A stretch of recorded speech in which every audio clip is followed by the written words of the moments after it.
अस्सलाम वालेकुम dear student, welcome back to my YouTube channel Shadi physics academy. आज का बहुत इंपॉर्टेंट डिस्कस करने वाला है और वो है vector in equilibrium. First year physics का सेकंड चैप्टर के मुताले है। वेक्टर इन इक्विलिब्रियम के कुछ इंपॉर्टेंट एमसीक्यूज है वो डिस्कस करने वाला है आज के लेक्चर में। तो इस वीडियो स्टार्ट करने से पहले यानी डिस्कस करने से पहले इस चैनल पर अगर आप नए हो तो प्लीज़ इस चैनल को सब्सक्राइब कर लें ताकि आपको मज़ीद इस तरह लेक्चर शॉर्टकट ट्रिक्स मिल सके। तो आज का लेक्चर का फर्स्ट एमसीक्यूज हमारे पास मौजूद है। If two equal forces of magnitude F acting on a body at right angle to each other then their resultant by। हमारे पास दो फोर्सेस है और वो आपस में अमल कर रहा है एक बॉडी पर एट राइट एंगल पर और इनका जो मैग्नीट्यूड है वो एफ है। तो फिर इन दो फोर्सेस का मैग्नीट्यूड क्या होगी। लेट्स सपोज दैट यहाँ पर हमारे पास एक बॉडी है तो इस पर एक फोर्स इस तरह अमल कर रहा है, दूसरा फोर्स इस डायरेक्शन में है, यानी इन दोनों फोर्सेस का दरमियान एंगल क्या होगी, राइट एंगल होगी क्योंकि 90 होगी इन दोनों फोर्सेस के दरमियान। फर्स्ट फोर्स का मैग्नीट्यूड क्या है, एफ है, सेकंड का मैग्नीट्यूड क्या है, एफ है। तो आपने इस रिजल्टेंट को फाइंड करना है, इस रिजल्टेंट को। तो आप इस ट्रायंगल को देखिए, ये हमारे पास एक ट्रायंगल बन गया, राइट एंगल ट्रायंगल। तो इसके लिए हमने एक फार्मूला सीखा था 9-10 क्लासेस में, पाइथागोरस थ्योरम, और वो ये था resultant is equal to first vector का स्क्वायर यानी आर का स्क्वायर प्लस सेकेंड वेक्टर का स्क्वायर दूसरे का स्क्वायर। ये हमारे पास क्या वेक्टर है, तो दोनों वेक्टर का square. Next R is equal to R का स्क्वायर एफ का स्क्वायर प्लस एफ का स्क्वायर इज इक्वल टू, अगर हम इनको ऐड कर ले 2f का स्क्वायर, तो यहाँ पर जो स्क्वायर रूट है वो 2 पर भी है और f पर भी है, यानी r is equal to 2 square root into F square root. तो यहाँ पर स्क्वायर रूट और स्क्वायर कैंसिल हो जाएगा, तो रह जाएगा आपके पास 2 स्क्वायर रूट इंटू एफ। ये क्या है, रिजल्टेंट होगी। तो यहाँ पर option B is correct. Mostly student C option को करेक्ट करते हैं, लेकिन नहीं, स्क्वायर रूट सिर्फ 2 पर है, एफ पर नहीं है, तो इसलिए बी ऑप्शन। नेक्स्ट एमसीक्यू हमारे पास मौजूद है। A force of magnitude 100 newton makes an angle 60 with vertical direction. The magnitude of their Y component is. हमारे पास एक फोर्स है जिसका मैग्नीट्यूड 100 न्यूटन है और वो एंगल बनाता है 60 degree with vertical direction. Let's suppose that हमारे पास इस तरह एक कोऑर्डिनेट सिस्टम है, यहाँ पर क्या है, वाई एक्सिस है और यहाँ पर क्या एक एक्सिस है। तो एक फोर्स इस कोऑर्डिनेट में अमल कर रहा है और 60 डिग्री एंगल बनाता है वर्टिकल एक्सिस के, यहाँ पर इस तरह 60 डिग्री बनाता है वाई एक्सिस के साथ, 60 वाई एक्सिस के साथ, और इसका जो मैग्नीट्यूड है इस फोर्स का वो बराबर है 100 न्यूटन। ये इस फोर्स का मैग्नीट्यूड है, फोर्स का मैग्नीट्यूड 100 न्यूटन है और वो डिग्री बनाता है 60। तो आपसे पूछा गया है इस क्वेश्चन में the magnitude of the Y component. ये हमारे पास क्या है, वाई है, एफ वाई, और यहाँ पर क्या है, एफ एक्स। तो F Y and F F, यहाँ पर कुछ ट्रिक्स है और वो ये है, जब आपके पास एक एंगल गिवन है तो इस एंगल के अपोजिट साइड को आप कहते हैं परपेंडिकुलर साइड, यानी ये वाला साइड क्या है, परपेंडिकुलर है, और एंगल के एडजेसेंट साइड को, इस साइड को आप कहते हैं बेस। और आपको पता है रिजोल्यूशन ऑफ वेक्टर में कि बेस के साथ हम लगाते हैं cos थीटा और परपेंडिकुलर के साथ लगाते हैं हम sin थीटा। ये आपको पता होगा क्योंकि मैंने इस से पहले लेक्चर जो रिजोल्यूशन ऑफ वेक्टर के बारे में अपलोड किया है इसमें डिटेल के साथ ये बात है। तो जब आपसे एफ वाई कंपोनेंट रिक्वायर्ड हो तो फिर आपने एफ वाई के साथ cos थीटा लगाना है, sin थीटा नहीं, क्योंकि यहाँ हम इसकी यह इस एंगल के बेस है और बेस के साथ एंगल cos थीटा है। तो आपके पास होगी F Y is equal to F cos theta, ये पॉइंट था। F Y is equal to हमारे पास एफ मौजूद है 100 न्यूटन इंटू cos 60 तो F Y is equal to 100 newton into cos 60 से आता है 0.5।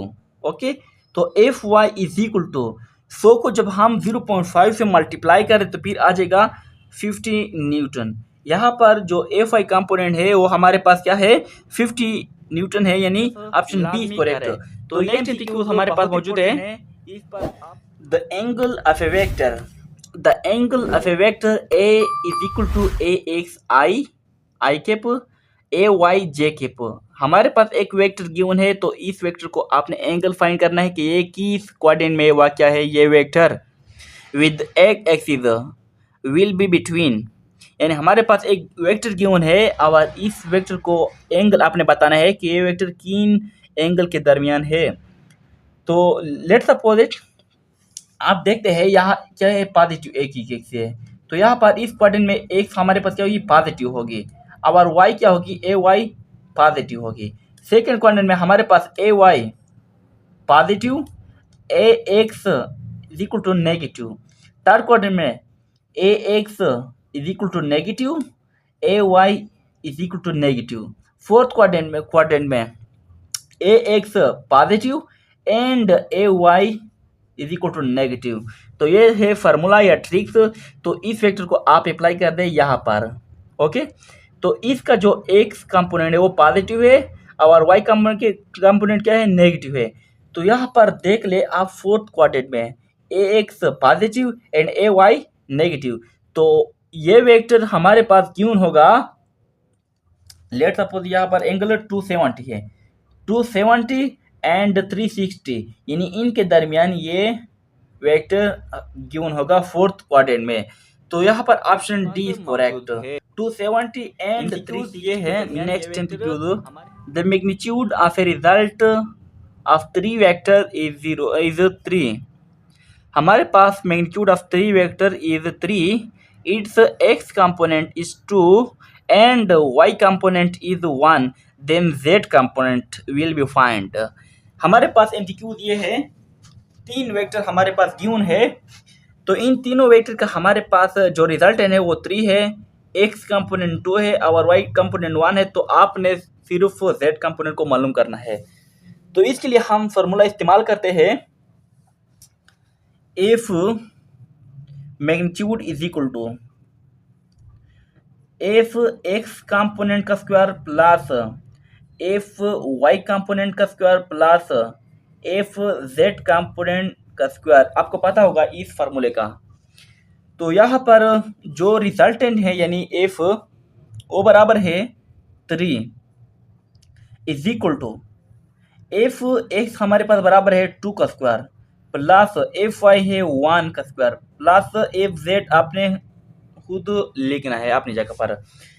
तो यहाँ पर हम स्क्वायर रूट को इस साइड से ख़त्म करते हैं, क्योंकि यहाँ पर एफ जेड है, इसको हमने मालूम करना है।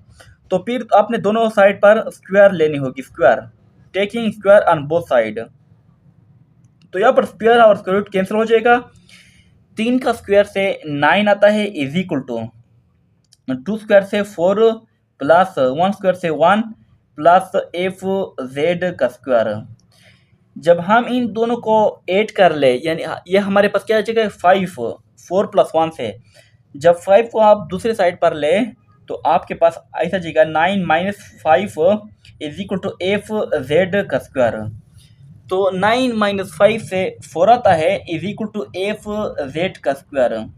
तो दोनों साइड पर आपने स्क्वायर लेना है, क्योंकि आपको सिर्फ आपसे रिक्वायर्ड है जेड कंपोनेंट ओनली, स्क्वायर नहीं। तो फिर यहाँ पर हम दोनों साइड पर स्क्वायर रूट लेते हैं। जब हम स्क्वायर रूट लें तो फिर स्क्वायर रूट और स्क्वायर कैंसिल हो जाएगा। F Z is equal to 4 square root से 2 आता है। यहाँ पर एफ जेड हमारे पास सी ऑप्शन इज करेक्ट। तो बहुत से स्टूडेंट का ये क्वेश्चन होता है, अक्सर इनबॉक्स में मैसेज करते हैं कि सर स्क्वायर रूट 4 से किस तरह 2 आया। तो यहाँ पर हम 4 को लिखते हैं 2 स्क्वायर, ओके, और स्क्वायर रूट कैंसिल हो जाते हैं, तो इस तरह 2 आ जाता है, यानी 2 इक्वल टू 2।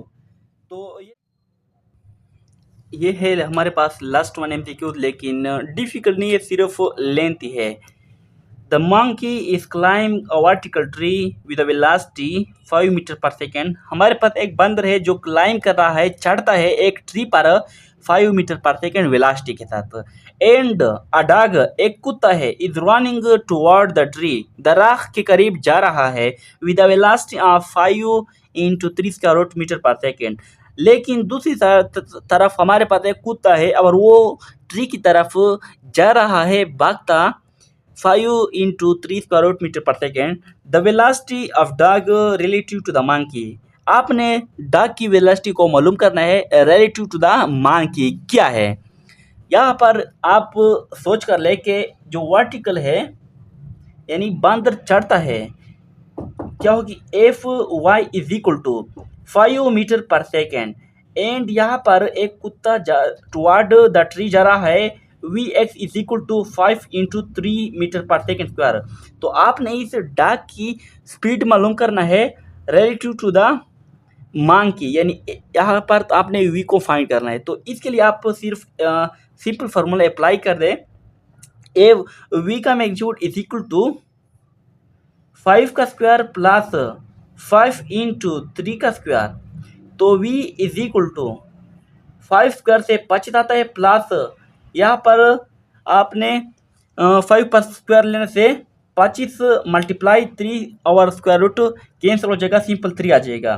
तो v का मैग्नीट्यूड बराबर होगा 25 प्लस 25 3 75, यानी 25 प्लस 75 स्क्वायर रूट, यहाँ से आ जाएगा 25 और 75 स्क्वायर रूट से 100 स्क्वायर रूट, और इससे 10 मीटर पर सेकेंड आ जाएगा, 10 मीटर पर सेकेंड। तो यहाँ पर आपने डायरेक्शन को फाइंड करना है इसके बाद, क्योंकि वो रिलेटिव मोशन की थ्रू है, यानी आपने इस का डॉग का डायरेक्शन मालूम करना है कि किस एंगल से वो जा रहा है। तो डायरेक्शन के लिए आपने ये फार्मूला अप्लाई करना है, theta is equal to tangent inverse of vertical component का स्क्वायर। वर्टिकल कंपोनेंट हमारे पास मौजूद है 5 डिवाइड बाई 3 और 5 इंटू 3 स्क्वायर रूट। तो यहाँ पर आपने 5 और 5 कैंसिल करना है, आपके पास बच जाएगा tangent inverse into 1 divide by 3। Okay, तो theta is equal to tangent inverse 1 divide by 3 square root से आता है 30 डिग्री। जब आप इसको कैलकुलेटर के जरिए हल कर ले तो आपके पास हो जाएगी 10 meter per second at 30 angle with horizontal. Okay, तो यहाँ पर ऑप्शन आ जाएगा 10 meter per second at 30 degree with horizontal, option A is correct. तो ये था हमारे पास आज का लेक्चर। इंशाल्लाह नेक्स्ट लेक्चर में फिर हम आपसे मुलाकात कर लेंगे विद डिफरेंट एमसीक्यूज के साथ।